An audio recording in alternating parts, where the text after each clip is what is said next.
Hi, I'm Brad Arnsfield and Vicente Alvarado for UCT Direct Fitness, and this is your training tip of the week. Today we're going to work on supplementing your front chokes with t-shirt chokes and how to use your own your t-shirt, their t-shirt to help make your chokes just a little bit better.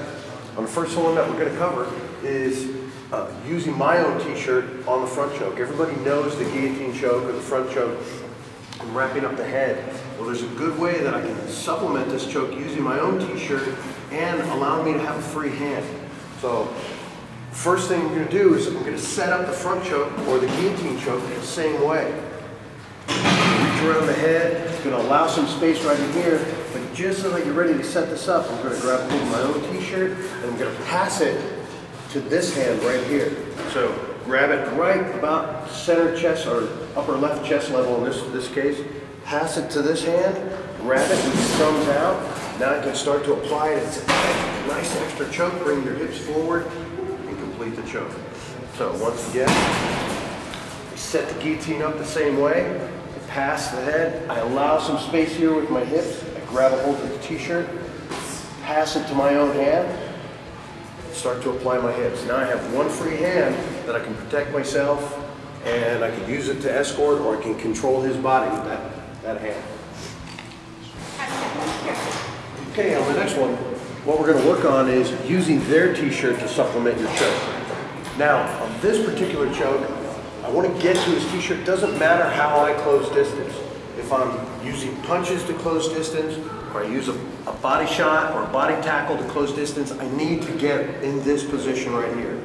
Then I'm going to grab his t-shirt. Once I'm here, once I'm in this location, I'll grab his t-shirt right around the same area that I would grab mine on the first choke. Grab it, thumbs out, and I'm going to take this hand and pass it behind his neck, keeping good arm to neck contact, and I'm going to pass this choke right to this hand in that fashion. So I grab it, thumb out, I pass this shirt to this hand, and I grab on the chest side of the shirt. So grab it, lock it down. There's part of your choke. Now once I've passed this off, now I'm going to bring my hand across to the other side, and I'm going to complete it by placing my hand as close to, on a figure 4, to my forearm and wrapping it around his neck. Now this particular one, if I don't have a barrier behind me, I'm going to take him down to the ground in this fashion. All I'm going to do is just start to apply this choke, and as he goes down, once he hits the ground, I'm going to replace my hand with my knee. Once we get here, I maintain the contact on his neck, place my shin against his neck. Now I can look up, I have a hand to protect myself, and I apply this choke with my shin and pulling on the t-shirt.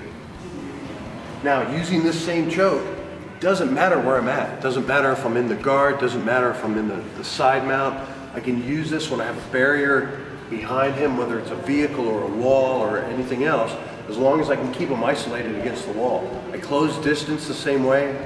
The whole setup's the same. I just need to get here, grab a hold of the shirt the same way, and I pass it, grab it the same way. I reach my hand across, but this time it's as opposed to just letting him torque his body all the way down to the ground, I keep him pressed against the wall. I apply this choke by extending my arm, not pulling it in this direction, but I extend my arm, almost straightening it. At the same time, I keep him pressed against the wall and apply this using my arm as a bar arm choke, but keeping contact against his neck and keeping it wrapped completely around his neck, and just extending my elbows straight and applying the choke. He has no place to go, his hips are in here. And if he slips out from this position, then I continue this choke all the way down to the ground using my shin like we just previously showed. Here we are in the guard. I'm going to use this choke the exact same way. A couple little minor differences though. The setup is exactly the same. I'm going to grab the t-shirt the same. I'm going to pass it across, but I'm going to do something a little bit different now. I'm going to create some space. I'm going to push myself away, and I want to get my knee, my shin, across his neck in this fashion. It doesn't matter to me if you bring it up and I put the point of my knee into the carotid artery, or I bring my shin into it. But I bring my shin and I wrap my hip. I turn my hip sideways and I put my shin all the way against it. Now I apply. I push with my shin and I pull with the shirt. And there it is. If he rolls through, I stick with him. I can do it from the back. I'll show you here in just a second. If if he rolls backwards, or if he just tries to climb up towards me, just stay right with him, keep the shin in there, and push away. I have all this space to complete this choke. Now here we are in the mount. Whether you're in the top mount or you're in the side mount, I can execute the same choke.